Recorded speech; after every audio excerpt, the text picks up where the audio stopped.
बिस्मिल्लाहिर्रहमानिर्रहीम। I am Nazir Ahmed from the Oxford education system. आज हम क्लास 10 की फिजिक्स के चैप्टर नंबर 12 का जो टॉपिक पढ़ेंगे उसका नाम है टोटल इंटरनल रिफ्लेक्शन। पिछले टॉपिक में हमने पढ़ा था रिफ्रैक्शन के बारे में, तो ये भी रिफ्रैक्शन से ही टॉपिक निकला है। तो इसमें लफ्ज़ इस्तेमाल हुआ रिफ्लेक्शन का। तो इसमें मुख्तलिफ एंगल पे जब लाइट ऑफ रे एंटर होती है तो उसके हिसाब से ये रिफ्लेक्शन या रिफ्लेक्शन होती है। फॉर एग्जांपल ये एक मीडियम एयर है हवा में और दूसरा मीडियम यहाँ पे हम ग्लास लेंगे शीशा। तो जब रोशनी हवा से ग्लास में हमने पहले पढ़ा था कि जब हवा से ग्लास में किसी एंगल पे एंटर होती है तो ये नॉर्मल की तरफ जाती है। आज हमने इसके उलट पढ़ना है कि आज हमने ग्लास से एयर में रोशनी को एंटर करना है। फॉर एग्जांपल ये रोशनी है तिरछी जा रही है, ग्लास में है पहले, तो ये नॉर्मल लाइन हम यहाँ लगा रहे हैं, डॉट लाइन है जो कि 90 के एंगल इस पॉइंट पे बनाएगी जहाँ पे ये लाइट की रे से ड्राइव कर रही है। ये जो एंगल है इसको हम आई कहते हैं, इंसिडेंस एंगल। अब चूंकि शीशा एक भारी मीडियम है और भारी मीडियम से जैसे ही हल्के मीडियम में रोशनी जाएगी तो इसने नॉर्मल से अवे जाए इस तरफ पे, ये हमारे पास एंगल क्या बनेगा आर। आई की वैल्यू के मुकाबले में आर की वैल्यू यहाँ ज्यादा है। अब हम दूसरी डायग्राम में चलते हैं। दूसरी डायग्राम में ये एयर है, ये ग्लास। अब इसका एंगल हमें थोड़ा सा चेंज करना है। आई को अब हमने इंक्रीज करना है, आई को थोड़ा सा बढ़ाना है। ये फर्क क्या नॉर्मल लाइन है, आई का एंगल फॉर एग्जांपल या 40 बन रहा है, अब हमने 40 से बढ़ाना है इसको। आई एंगल को जब हम इंक्रीज करेंगे तो उस हिसाब से आई के हिसाब से आर एंगल भी चेंज होगा। तो ये आई एंगल को हमने इंक्रीज कर दिया तो आर भी चेंज होने के बाद ये इस तरफ को लाइट की रे चली जाएगी। यहाँ पर जो आर बन रहा है वो 90 डिग्री बन रहा है, पहले के मुकाबले में यहाँ पे आर बढ़ गया। जब आर की वैल्यू 90 डिग्री होगी हवा में तो उस वक्त जो आई है उसको हम सी का नाम देते हैं, C for critical angle. C for critical angle कहेंगे। क्रिटिकल एंगल वो एंगल होता है कि जब हम शीशे में से रोशनी को एंटर करते हैं हवा में तो आर जो है हवा में 90 डिग्री बनेगा, तब हम आई को क्रिटिकल एंगल कहेंगे। तो ये क्रिटिकल एंगल वो एंगल है जो कि शीशे में बनता है और ये इंसिडेंस एंगल होता है और उस वक्त होता है जब आर की वैल्यू 90 डिग्री है। अगर हम इसकी तीसरी डायग्राम बनाएं तो उसमें इसको हम और भी इंक्रीज करते हैं। ये हवा है और ये क्या है ग्लास है। अब हमने ये नॉर्मल लाइन लगाई है, अब हमने आई को और इंक्रीज करना है। आई को इतना इंक्रीज करें कि ये सी से भी बढ़ जाए, I is greater than C critical angle से। तो यहाँ पर आर भी 90 से बढ़ेगा और जब 90 से बढ़ेगा तो ये रे इसी मीडियम में वापस आ जाएगी, क्योंकि ये रे इस मीडियम में वापस आ चुकी है, दूसरे मीडियम में एंटर ही नहीं हुई, तो यहाँ रिफ्रैक्शन नहीं हुई बल्कि रिफ्लेक्शन हो गई है। उसी मीडियम में रे का वापस आना, इसको कहते हैं total internal reflection. Total internal reflection के लिए दो चीजों का होना लाजमी है। एक तो ये है कि जो रे है वो हैवी मीडियम से हल्के मीडियम की तरफ जा रही है, ग्लास से एयर में जा रही है, और दूसरा इसका जो आई एंगल है इंसिडेंस एंगल है वो क्रिटिकल एंगल से बड़ा होना चाहिए। ये दो कंडीशन जब पूरी होंगी तो तब ये टोटल इंटरनल रिफ्लेक्शन पॉसिबल होगी। इसकी तीनों डायग्राम बनानी पड़ेगी और तीनों डायग्राम बनाएंगे तो इसको हम क्लियर कर सकेंगे। इसी के मतलब आगे एग्जांपल है, एग्जांपल नंबर 12.4। एग्जांपल की पहले हम स्टेटमेंट पढ़ेंगे और फिर उसको हम सॉल्व करेंगे। स्टेटमेंट पढ़ना इसलिए जरूरी है कि स्टेटमेंट पढ़ के हम डेटा लिखते हैं और जब डेटा लिखा जाता है फिर हम उसका फार्मूला अप्लाई करते हैं। टोटल इंटरनल रिफ्लेक्शन के बारे में एग्जांपल नंबर 12.4 है। स्टेटमेंट है इसकी find the value of critical angle. Critical angle को हम सी लिखते हैं, ये हमने फाइंड करना है। और फॉर द वाटर पानी के लिए, और आर की वैल्यू इसमें 90 है। 90 डिग्री इसलिए है कि क्रिटिकल एंगल की डेफिनेशन के मुताबिक कि जब भी आर 90 बढ़ेगा तब हम आई को क्रिटिकल एंगल कहते हैं। और रिफ्रैक्टिव इंडेक्स ऑफ वाटर जो कि एन की वैल्यू है वो है 1.33। अब हम इसका फार्मूला अप्लाई करते हैं। हमने एन का फार्मूला पहले पढ़ा था, n sin i over sin r।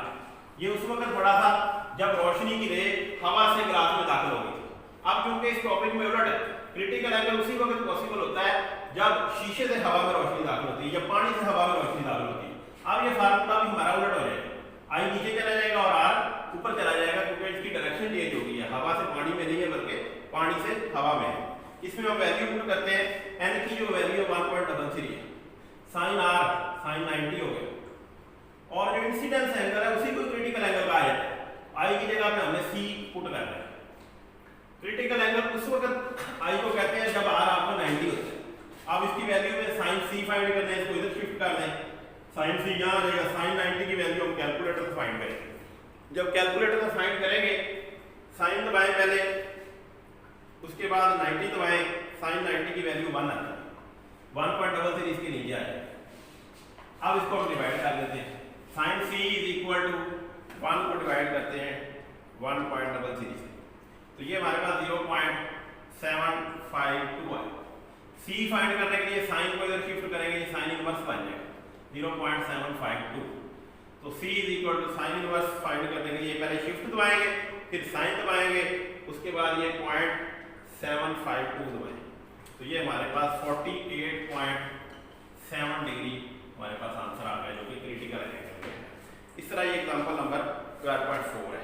आगे टोटल इंटरनल रिफ्लेक्शन की कुछ एप्लीकेशन है।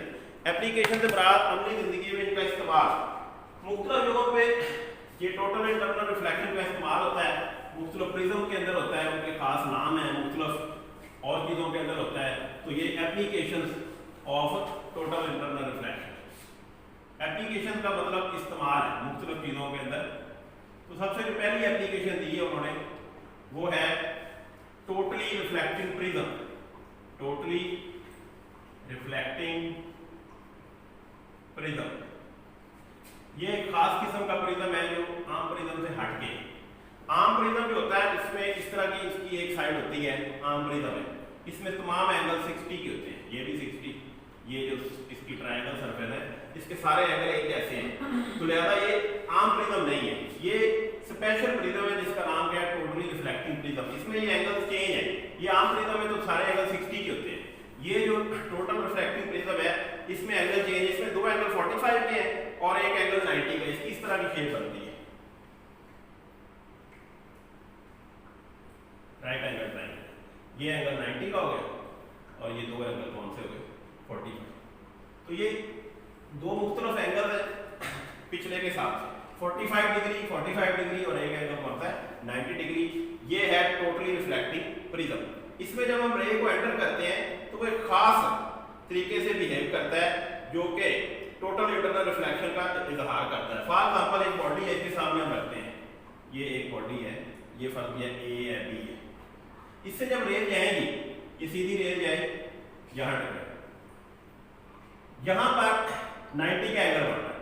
जब 90 का एंगल बढ़ेगा तो रेज ने अपना रास्ता तब्दील नहीं करना, सीधी गुजर जाना, ये इधर चलेगी।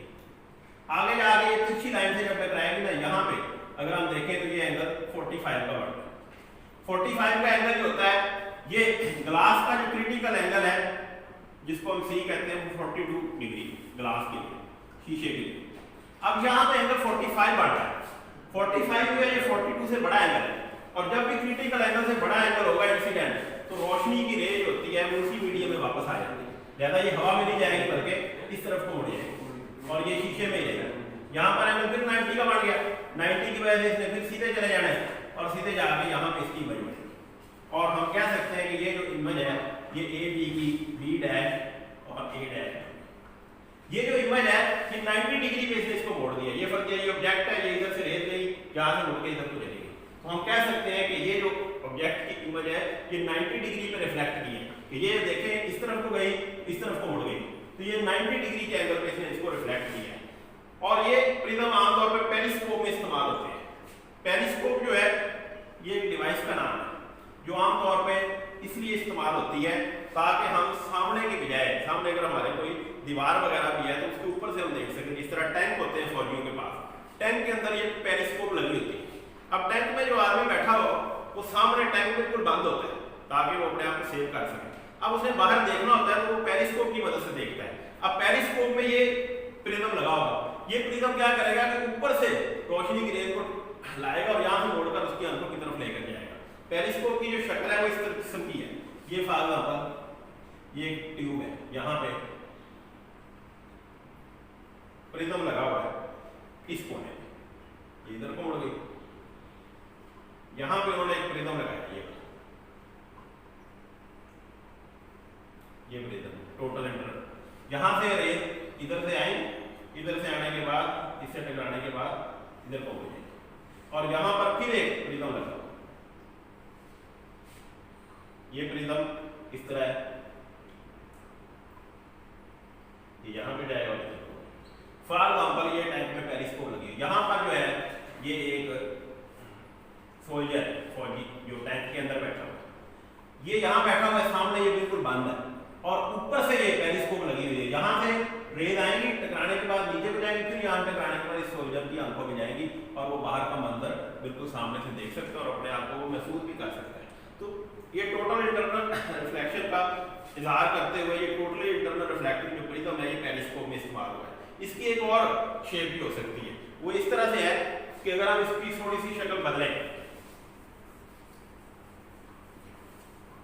तो ये 180 डिग्री पे भी चीजों को रिफ्लेक्ट कर सकता है। 180 पे कैसे कर सकता है? अगर इसी प्रिज्म को हम ऐसे बिहेव करें कि यहाँ पर ये इस तरह, यहाँ पर 90 डिग्री का एंगल है, ये 90 डिग्री का, ये 45 का, यहाँ ये भी 45 का। ये प्रिज्म को आपने थोड़ा सा शेप बदली, पहले हमने इसको इस तरह बनाया था, अब उसको थोड़ा सा हमने टर्न कर दिया, 90 का एंगल इधर कर दिया, 45 के इधर कर दिया। अब अगर रे इसमें जाएगी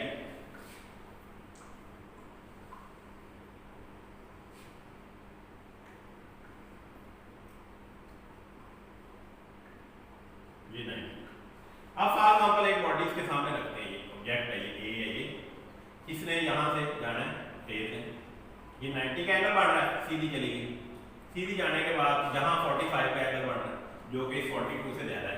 अब इन्होंने इस मीडियम में नहीं जाना हवा में, बल्कि इसी में वापस आ जाना, यहाँ पे फिर 45 का एंगल बढ़ रहा है, यहाँ पे फिर इन्होंने इधर को मुड़ जाना, एक दफा यहाँ टर्न किया, एक दफा यहाँ टर्न किया, 90 डिग्री पे इधर को टर्न किया, 90 डिग्री पे इधर को टर्न किया, टोटल एंगल हो गया 180। तो इसमें यहाँ सीधी रेज फिर वापस आ जाएगी, ये इमेज इस तरह बनेगी, बी डैश और कि ये ऑब्जेक्ट थी, ये इमेज बन गई। एक दफा इधर से इधर मुड़े, दूसरी दफा इधर से इधर मुड़े, एक दफा 90 का एंगल बढ़ा, दूसरी दफा फिर 90 का एंगल बढ़ा, टोटल एंगल कितना हुआ 180 डिग्री पे भी चीजों को ये रिफ्लेक्ट करती है। इस तरह ये जो है बाइनोक्यूलर में इस्तेमाल होती है। बाइनोक्यूलर दूरबीन को कहते हैं। ये दूरबीन में ये वाले प्रिज्म लगते हैं इस शक्ल में, इस तरह ये दो दफा इसको रेज को रिफ्लेक्ट करेगी और दो दफा रिफ्लेक्ट करने के बाद ये हमारी आंखों में आएगी और चीजें हमें 180 डिग्री पे मुड़ी हुई दिखाई देगी।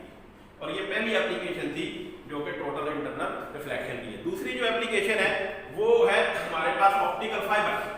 ऑप्टिकल फाइबर में एक शीशे की बारीक नाली है जो कि ज्यादा टेलीकम्युनिकेशन वाले इस्तेमाल करते हैं। टेलीकम्युनिकेशन में ये इसलिए होती है कि हमने आवाज को रोशनी की वेव में तब्दील करते हैं और उसकी मदद से ये ऑप्टिकल फाइबर, शीशे की बारीक नाली है, शीशे की भी होती है और बार ट्रांसपेरेंट प्लास्टिक की भी होती है।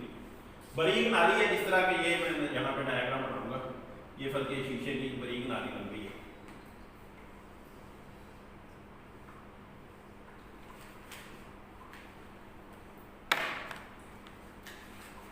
अब इसमें दो किस्म की तय हैं, एक ऊपर वाली तय शीशे की और एक इसके अंदर तय है। दो किस्म की मुख्तलिफ तय, एक को हमने कोर कहते हैं और एक को हम क्लैडिंग कहते हैं। कि total internal unit the fibre optics which have number of advantage telecommunication. तो यहाँ पर inner part of the fibre optics is called core. ये जो अंदर की तय है ना, अंदर ये वाली, इसको हम क्या कहते हैं? कोर कहते हैं। और जो बाहर की सरफेस है उसको क्या कहते हैं? क्लैडिंग कहते हैं। दो किस्म का इसमें शीशा इस्तेमाल, कोर वाला और ग्लास है और क्लैडिंग वाला और ग्लास है। क्लैडिंग में जो एन की वैल्यू है वो है 1.39 और जो कोर में जो एन की वैल्यू है वो है 1.53। आमतौर पे इसका एन वैल्यू ज्यादा है और इसकी एन की वैल्यू कम है। ये जो ऑप्टिकल फाइबर है ये बारीक शीशे की नाली है और ये टेलीकम्युनिकेशन में इस्तेमाल होती है। हमारी जो आवाज है ये इन ऑप्टिकल फाइबर की तारों की मदद से एक जगह दूसरी जगह रोशनी की स्पीड की मदद से बहुत दूर तक पहुंचाई जाती है और बहुत क्लियर पहुंचाई जाती है। फॉर एग्जांपल इसमें जब रोशनी की रे एंटर करते हैं ना, ये जैसे ये रोशनी की रे एंटर करेंगे तो इसका जो एंगल बनेगा ना वो हमारे पास यहाँ डॉट लाइन लगाएं तो ये 45 के एंगल पे इसको हमने दाखिल करना है। 45 का एंगल इसलिए है कि एन की जो हमारे पास रिफ्रैक्टिव इंडेक्स ऑफ ग्लास है उसके लिए है हमारे पास ये 42 डिग्री का क्रिटिकल एंगल है। अगर हम इस क्रिटिकल एंगल से बड़े एंगल पे रोशनी के लिए दाखिल करेंगे ना तो ये इस मीडियम में नहीं जाएगी हवा, बल्कि ये इधर ही मुड़ जाएगी। जब इधर आएगी फिर इसके अंदर यहाँ पे फिर 45 बनेगा, ये फिर हवा में नहीं जाएगी बल्कि ये इधर को मुड़ जाएगी। बार बार ये सरफेस से टकराने के बाद आगे ट्रैवल करेगी, से बाहर नहीं जाएगी, इसलिए ये आवाज को इसमें तब्दील किया जाता है और इस ऑप्टिकल फाइबर में इसको ट्रैवल करवाया जाता है और ये रोशनी की स्पीड से ट्रैवल करती है और बहुत दूर तक ये बातें ऑप्टिकल फाइबर की मदद से पहुंच सकती है। और मुख्तलिफ जगह पे ये टकराने के बाद उसकी शिद्दत में कोई कमी नहीं आएगी, जितनी शिद्दत से ये यहाँ दाखिल हुई है उतनी शिद्दत से ही ये दूसरी साइड पे निकलेंगी, ज़ाया नहीं होगी रोशनी, इसलिए कि रोशनी हवा में जाती नहीं है, इसी में टकरा कर इसी में वापस मुड़ जाती है। और ये टोटल इंटरनल रिफ्लेक्शन जो है कि टेली कम्युनिकेशन सिस्टम में हमारे लिए बहुत कारआमद है। ये दो एप्लीकेशन हमने आज पढ़ी है, इंशाल्लाह बाकी एप्लीकेशन हम अगले टॉपिक में पढ़ेंगे।